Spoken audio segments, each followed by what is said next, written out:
Welcome everyone to today's webinar. I am Ayla Ellison with Becker's Hospital Review.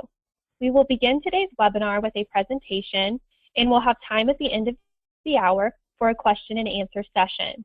You can submit any questions you have throughout the webinar by typing them into your control panel in a space labeled Enter a Question for Staff and clicking Send. We are looking forward to hearing your questions.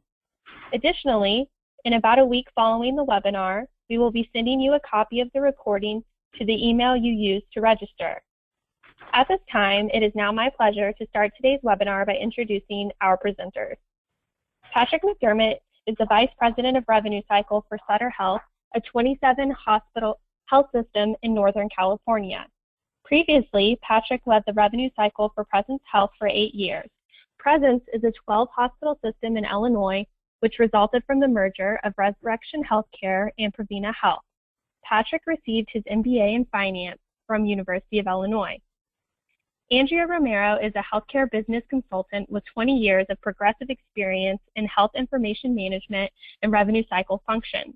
Her health information management experience in large teaching hospitals and revenue cycle experience in multi-hospital systems allows her to see the healthcare industry from multiple perspectives. A summa cum laude graduate of St. Louis University's Health Information Management Program, Andrea is an active member of the HEMA and the Florida Health Information Management Association. During this webinar, Patrick and Andrea will discuss how to assess the performance of your coding operation and clinical documentation processes to determine if there are any deficiencies and opportunities for improvement, how to establish a more strategic quality assurance plan to evaluate ongoing performance, and best practices for optimizing internal and outsourced coding to achieve your overall objectives. Patrick, I'll now turn the floor over to you. Thank you, Ayla. This is Patrick from Sutter, and I'll be speaking from the perspective of a overall revenue cycle leader, not necessarily a coding expert, and Andrea and I will cover the content of this presentation. Looking at this organization chart, what you see is that Sutter's revenue cycle is an end-to-end revenue cycle having patient access, revenue integrity, HIM, and the central business office within its scope of services. So we do everything from scheduling to point-of-service collection in the ERs all the way to the very back. We view the revenue cycle as being 26 functions, highly integrated, always trying to continuously improve. But the HIM and coding function is one of the most important. These are our staff that have the most clinical expertise. They're very high-paid staff. They work at home. Retention is an ongoing challenge, and recruitment is an ongoing challenge. This is really a key part of the revenue cycle. Having them under revenue cycle scope, I think, is key to having great integration between the front, middle, and end. And so that's something that we've been able to accomplish at Sutter. When I think about the challenges that we have been facing, it kind of goes back to that key point in time, October 1, 2015, when ICD-10 finally turned the corner after a couple years of waiting. We had done so much preparation really across the country. I was doing this preparation in Chicago, and then I joined Sutter in Northern California. And that was definitely what was top of mind a few months out from the change over to I-10. And we were very worried about would we be able to retain our coders? Would we incur very high outsourcing expenses that would blow the budget? How do we continue to maintain high levels of accuracy and quality as we move from I-9 to I-10? All of these things were on your mind and on my mind. And so one of the things we did is we decided to reach out to Imagine, who was a well-respected coding outsourcing firm.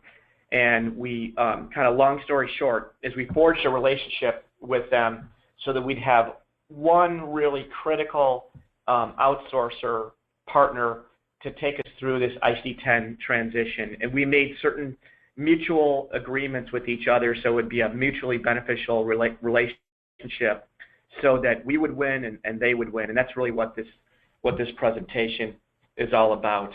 Later on, I'm going to get into some of the unique things we did prior to I-10 and what we're doing post I-10 and what's working and what's not. I'm going to turn over the next slide to Andrea. Thanks, Patrick. Yeah, ultimately, there's been a quality impact to the switch over to ICD-10. So recently, there was a nationwide coding contest that encompassed 550 coders that averaged 13 years of experience, so pretty tenured coders. And there were 1,800 cases that were coded and audited, and the results were staggering. There was a 54% accuracy rate for inpatient coders, 20% for outpatient coders, and 26% for ED coders. So if you quantify this, or you look at the average loss per case, it'd be about $1,800. So it's quite significant if you look at a discharge volume for facilities that have 50,000 or more patient visits.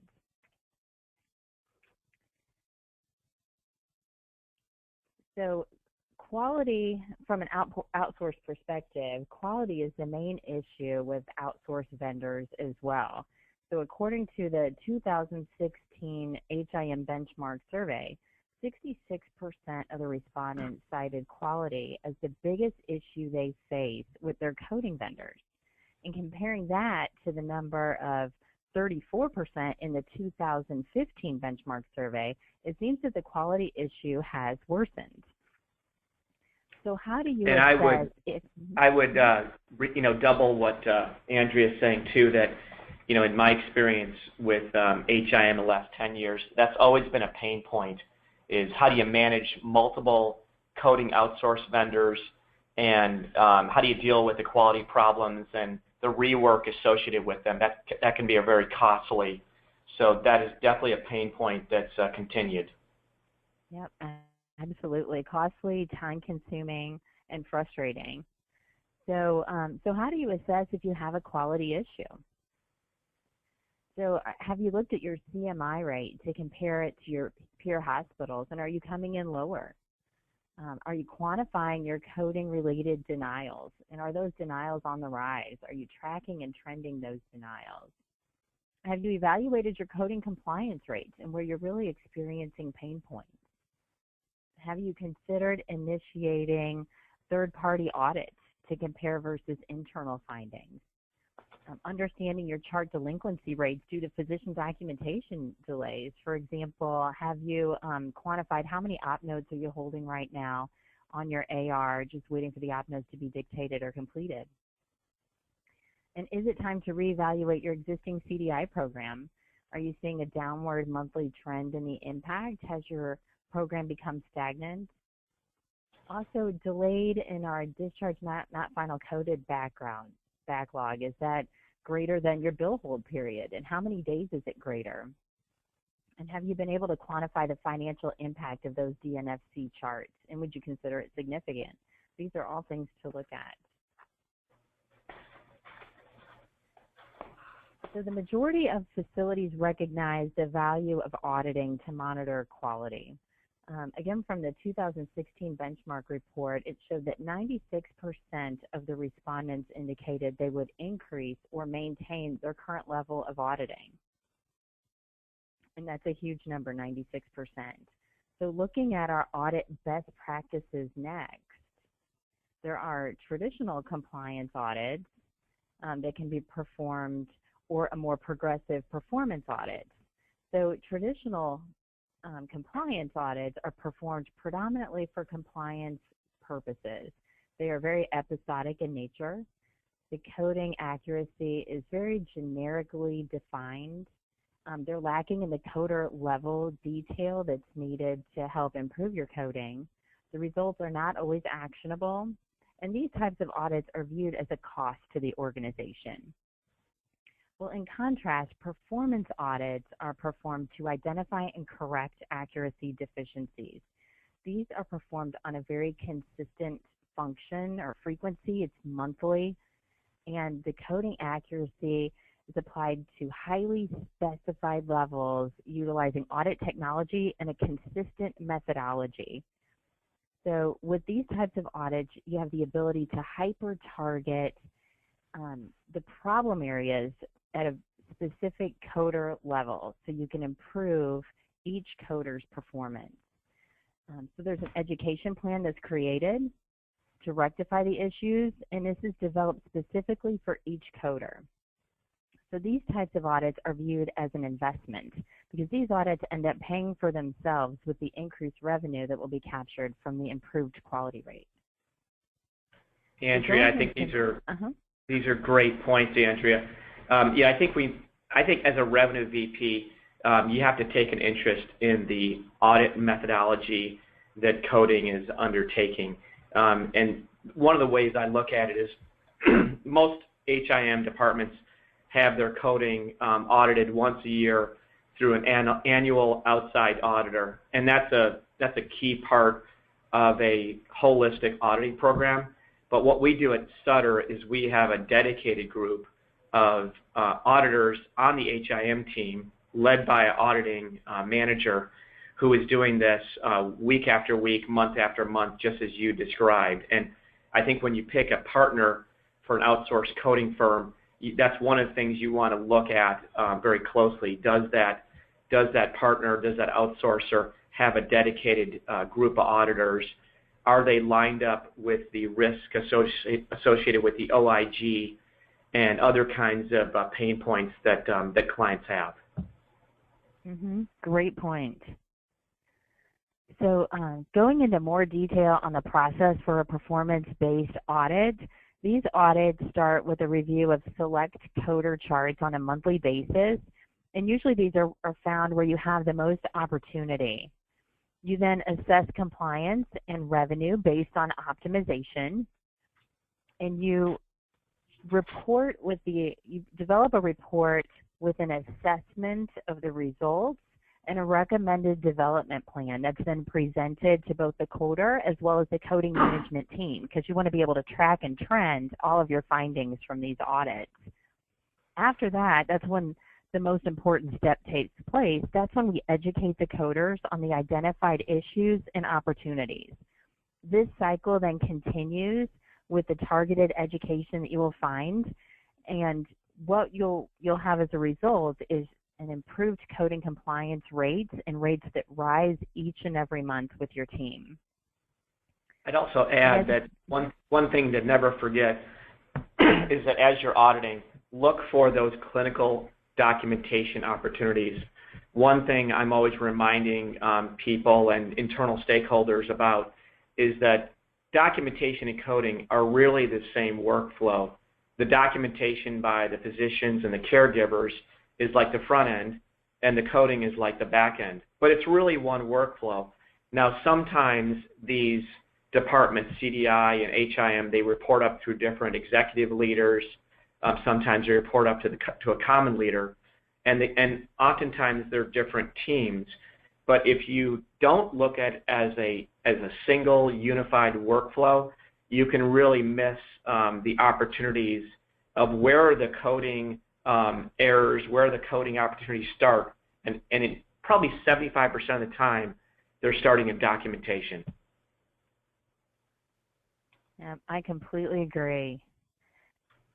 And on the next slide, this goes over what I was speaking about earlier with that nationwide coding contest that revealed the very poor coding accuracy scores. This again points to the importance of auditing and educating your team. You may have a strong coding team that's been working for you for years, but with the change to ICD-10, they may be struggling, and the consistent auditing and education will help bring your team back up to par. So these low accuracy rates are definitely a liability to all healthcare organizations and can directly impact your bottom line. So this next slide is a quote from Julia Hammerman, Director of Education and Compliance. And as organizations can't audit enough, especially with the transition to ICD-10. When managing coders, auditing to make sure the new coding guidelines are being interpreted and applied appropriately, in addition to follow-up education, are critical. Because new coding guidelines continue to come out each quarter, so it's imperative to keep your team up to date with ongoing education and then validating that education with audits. Andrew, I just want to make one additional point. if you could flip back one slide to the accuracy scores. In this particular focus, we're focused on the accuracy of the ICD-10 codes, the diagnosis codes, the APC codes. Is that correct, Andrea? That's correct. One of the things that I think is an additional area to focus on are those secondary diagnosis codes, because what they drive is severity and morbidity scores, and those have a large bearing on doctors' quality scores, hospital quality scores, and how we're ranked. And you all know that this is something that's just really increasing in importance. So one of the things we do at Sutter's, we not only look at the accuracy of the diagnosis and APC codes, but we're also looking at those secondary diagnoses that very much affect severity and morbidity. Yep, agreed, and HCC codes as well. So audits improve coding quality. So, what kind of impact can you expect to see from ongoing coding audits? And that would be a return on investment of 10 to 1, an incremental annual revenue opportunity of up to $2 million, and an average undercoding reduction of 42%. So now I'm going to turn it back over to Patrick to talk about strategies for optimizing internal and outsourced coding. Thanks, Andrea. And it's not only the ROI, but it's also reducing the risk of compliance issues. And when we run into compliance issues, it leads to a tremendous amount of rework, and that has a cost associated with it. So having a robust quality auditing program or an outsourcer that you can lean on for a robust quality auditing program is really one of the most important partnerships. So I'm going to touch on some of the strategies for optimizing the internal and outsourcing coding, and we'll go to the next page. First of all, we're faced with this supply and demand problem. There are many more coding professionals retiring and about to retire than we have candidates joining the workforce. So, I'm going to if you go to that next slide, it gives a little bit of stats on the aging population. The folks over 65 is clearly going up. We all know that. That's the baby boomer generation aging. So, I'm going to just talk for a moment about what Sutter does inside and with our outsourcing partner, particularly Imagine, in order to make sure that we have a viable workforce of coders and that we continue to have great quality. So, competitive salaries are important. So that you kind of have to start there. It's a very competitive workforce, and coders are looking for to be compensated through a competitive salary. So that's kind of one thing. The second thing is we have completely all of our coders working at home at this point in time, and that's very much become the standard across the country, and that represents a retention. We're actually taking what we're learning from our work at home coding program and looking at if it applies to the other aspects of the revenue cycle. The other thing we're doing in order to create more candidates for coding is we've developed our own internal coding school. So 2 years ago, we graduated 25 ancillary coders, and we put them right into our workforce. That was a 15-week course. We did another coding school this year, and we're going to continue that, but we're going to broaden it from training not only ancillary coders, but training the coders in the other service lines as well, outpatient, ED, and inpatient. You can flip to the next slide, too. As we were getting ready for ICD-10 a few years back, we were in a position where we had many HIM departments, and we had many coder outsourcing partnerships. And that creates a tremendous amount of variation and higher cost. So as we got to ICD-10, we did strike up an arrangement with Imagine. And one of the things we did is we wanted to be a win-win. So they were interested in supplying us a certain number of coders, and we were interested in making sure we had a predictable supply of coders from them so that we would be able to keep our DNFC down at a low level while we were balancing that with high-quality coding. So that was really helpful to kind of really take a hard look at what vendors are we using, can we consolidate those. We didn't consolidate it to only one vendor. We do want to have a little bit of competition. We don't want to put all our eggs in one basket. But by going through this process, we looked at the various rates, we looked at the various quality programs and other attributes, and we found that moving to fewer coding outsourcer companies was a much better arrangement for us. And that's what that next slide is intended to describe. At any one point in time, we might be outsourcing 10 to 20% of our coding to address backlogs, address system conversions over to EMR, addressing needs to do specialty coding and other kinds of events.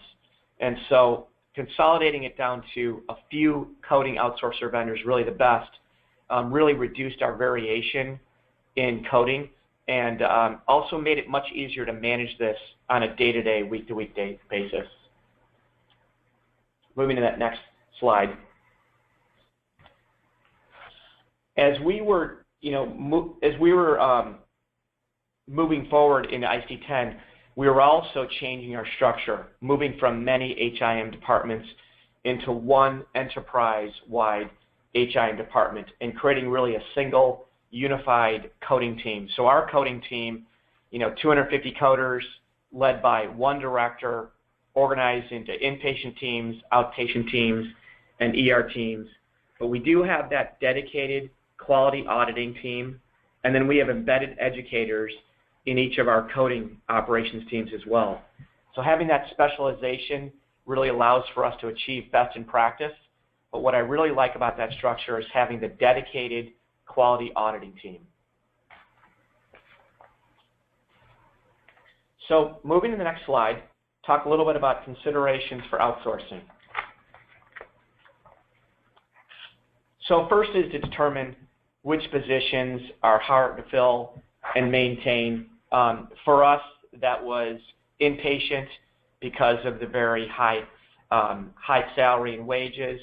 So we are not just fighting it by paying more. We've developed that coding school that I mentioned, and then a step ladder program where we're training ancillaries to become outpatient, outpatient to become inpatient. So we have a progressive career ladder going on at Sutter.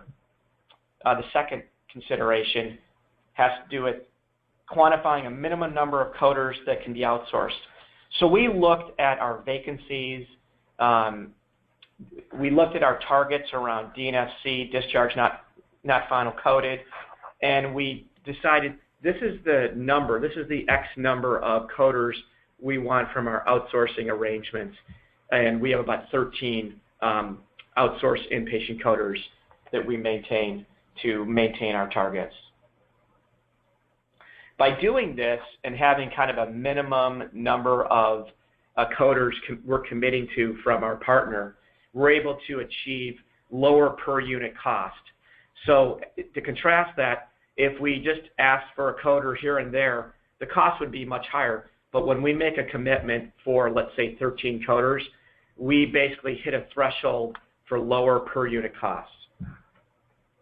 Of course, we have to flex with our volumes and with ongoing conversions to our EMR. So flipping to the next slide, when we decided on an outsourcing solution, one of the things that's really keen to me is I really don't want a vendor, I want a partner. And the way I kind of sum up that is with a very simple motto. I want my vendor to be a department down the hallway, someone that's highly interactive with us, very collaborative, and they just feel like they're one of our departments. And in this case, we've been able to achieve that. The partner really has to understand your mission, your vision, your values, and your culture. Just because they're maybe in another state or just because they might be working at home, we've really got to share that value, those values. And then an outsourced partner should have an existing HIM management infrastructure. It shouldn't be a company trying to do 11 different things. I'd much rather go to an outsourcer that really specializes in this really unique part of the revenue cycle. And again, having a really robust quality assurance model, and then resources that they're committing to us, the client. So I'm going to turn it over to Andrea at this point in time. Okay, thanks, Patrick. So what we've been talking about so far, it just points to the criticality of ongoing coder education and development. So the development of newly credentialed coders and those with less experience can help address unfavorable market dynamics, bringing in newer coders, but you have to have the ability to train those coders and get them up to speed. So coding, as we all know, is extremely complex and dynamic. It requires a commitment to continuous learning in order to ensure quality in the results that you're looking for. So you need people that are dedicated to managing the coders, being there, day after day to answer questions, to help them research difficult cases, and then and that's exactly what Patrick was talking about before with establishing a coding school to provide the ongoing education to enhance their coder skill sets. So this then reinforces the quality of the team. It creates career development opportunities for the coders so they can see how they are going to move up and progress within the organization, which of course makes the coders want to stay and work for Sutter for a long time. And so ongoing coder education and development is critical to establishing a comprehensive education program, and it does require significant resources that we've invested into our team. So outsourcing companies like Imagine allow you to benefit from our skilled coder development programs that are more cost effective and can be customized to your needs. So if you're an organization that needs inpatient coders and you have lots of outpatient coders but they're not very, very skilled, development programs can easily be put in place to help educate those coders up into higher skill sets. So Patrick's going to move forward with some key takeaways. Okay. Yeah, so on this, it's always a balancing act, and this is really important that you don't put too much weight on productivity, and you really strike the right balance between accuracy and productivity. So really, a couple years before we turned that corner in October 2015, we were working on training the coders on ICD-10, and then our outsourced companies were working on our cases at the same time. So we were basically doing dual coding for about 6 months before October 2015, and I was really impressed with Imagine's engagement in this whole area. A lot of discussions, a lot of debate on this is a major investment, but they made this investment with us, and we did dual coding for the 6 months leading up to I-10. And as a result of that, our productivity didn't go down. Our accuracy really got great results from our outside external audit and other audits. So we've been able to strike that balance. So I think that what really leads to this is you've got to be collaborating and working very closely with your outsourcer. And like I said, they've got to be like a department down the hallway. Andrew, would you have anything to add to that?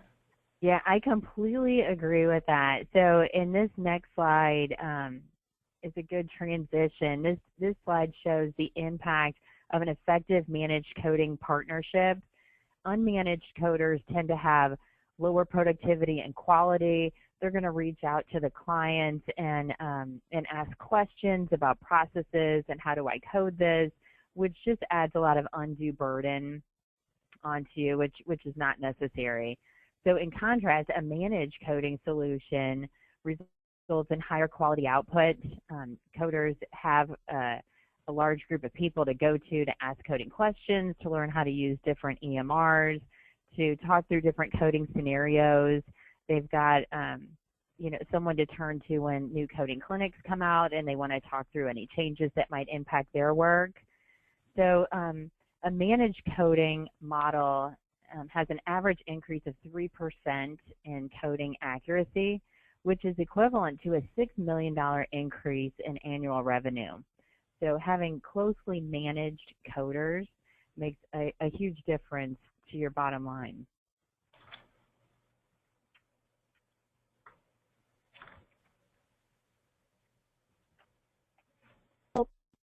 Thank you, Patrick and Andrea, for that fantastic presentation. And we will now begin today's question and answer session. As a reminder, please submit any questions you have by typing them into your control panel in the space labeled Enter a Question for Staff and clicking Send. We will try to get through as many questions as we have time for. We've already had several questions come in, so we'll go ahead and get started. And the first question is for Patrick. And it is, can you provide some more insight on how you established your coder education platform, specifically how much the investment was? Yeah, I think the most innovative thing we did was take on this coding school. And we needed to allocate space, so space has a cost to it. So in our shared services building, we have space and equipment, computers and desk allocated to this coding school. It's about 25 seats for us. It's not a separate room, but it's actually part of kind of the open architecture here. The second thing is we allocated a couple FTEs to be instructors for this coding school, but they don't do this all year round. They're also part of our quality auditing and education team. So they wear multiple hats during the school. It's approximately a 17-week program. So during that time, we're paying these coding students salaries, and then so they're not productive during the school. They're taking courses from AHEMA and other types of content providers. We have exams set up. So the one thing is they're not productive during those 17 weeks, but they are in that week. So that's a big investment in salary expense. But we think it's really important to keep kind of feeding this ladder. We move them into the ancillary positions. We give them a little bump in pay, and we're really kind of feeding the candidates for future outpatient coders and inpatient coders.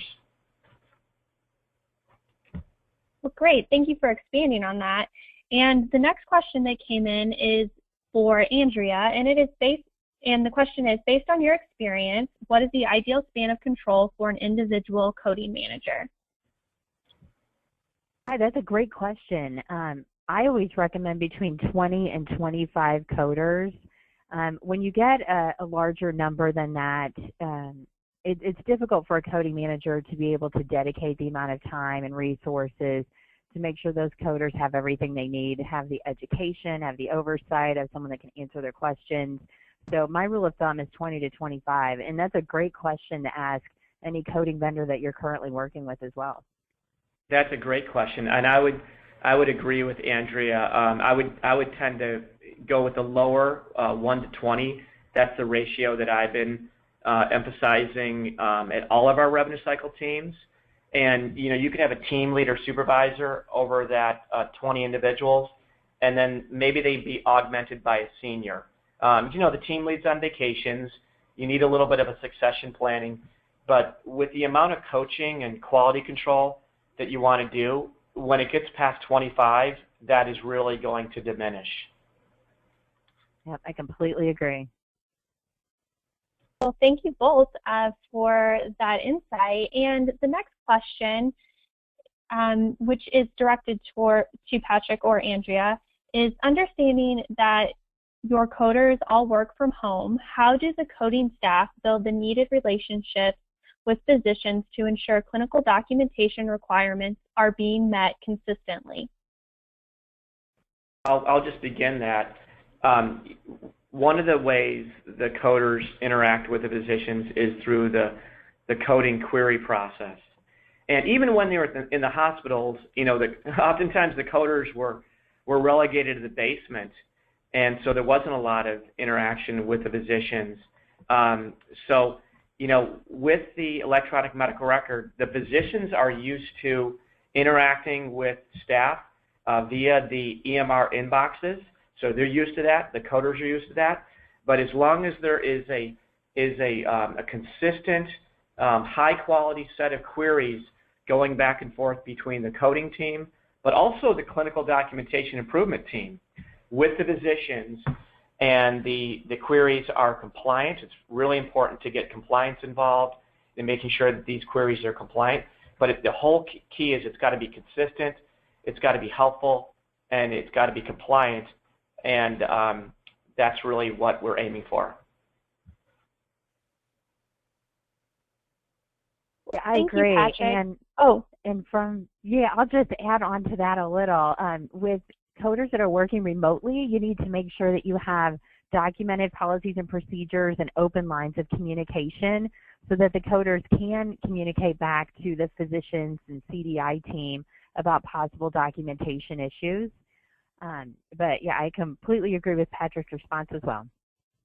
One thing we have at Sutter is we have revenue cycle liaisons that are out in the field at all of the hospitals. So for our 27 hospitals, each of our revenue cycle liaisons has anywhere from 3 to 5 hospitals.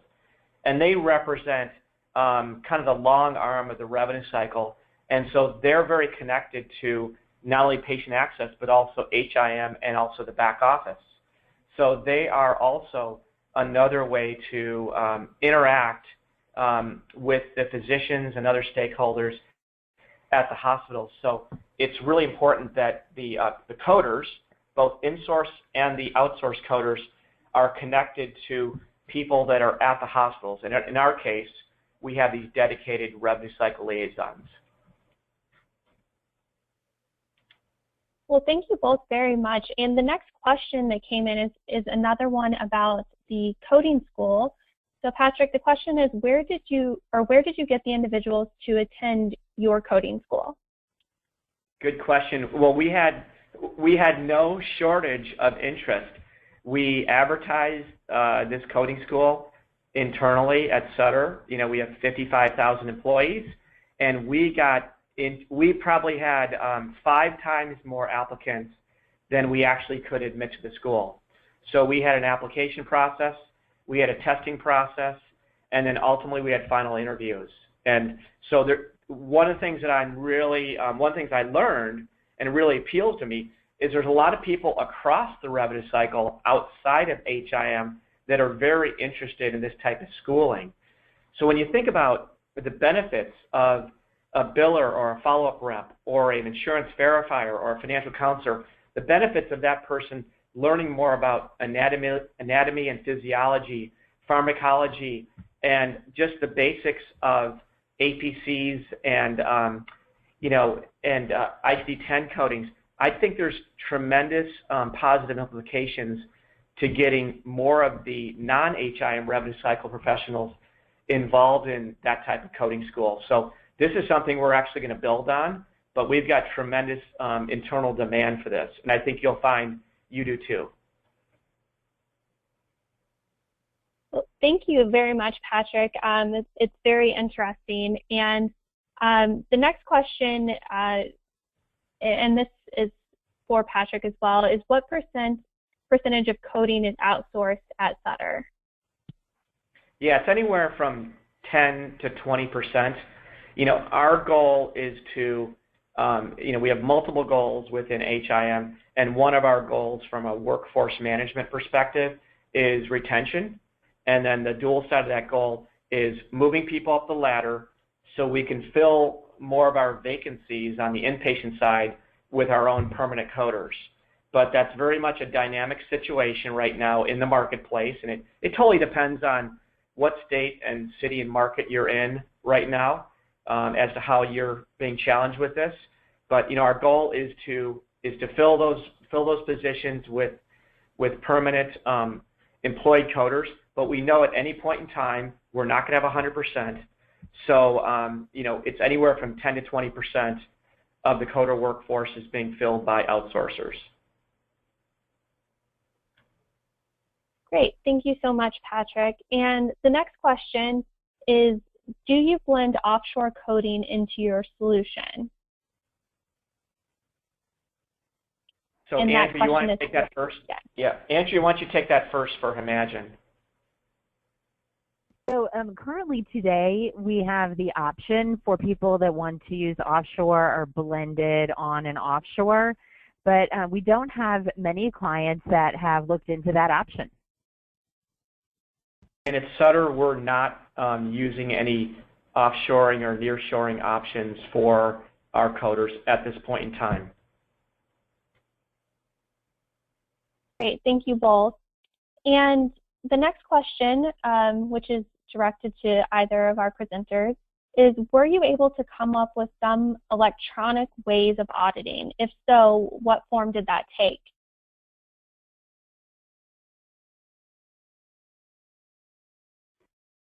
Yeah, so we use some software, some proprietary software at Imagine to perform auditing that it does not automate the auditing process, but it does help automate some of the data entry so that our auditors are more efficient.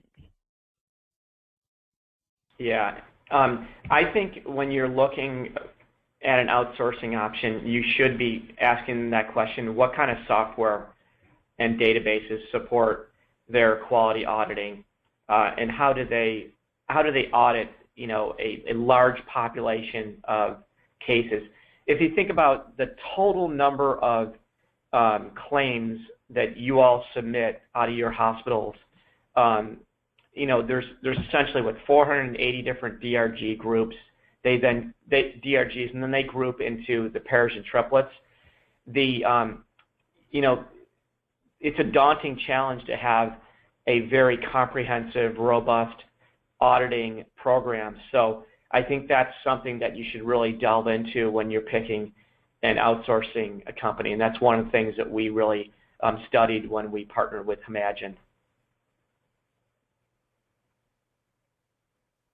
Thank you both for your insight. And another question has come in, and it looks like it's about the coding school as well.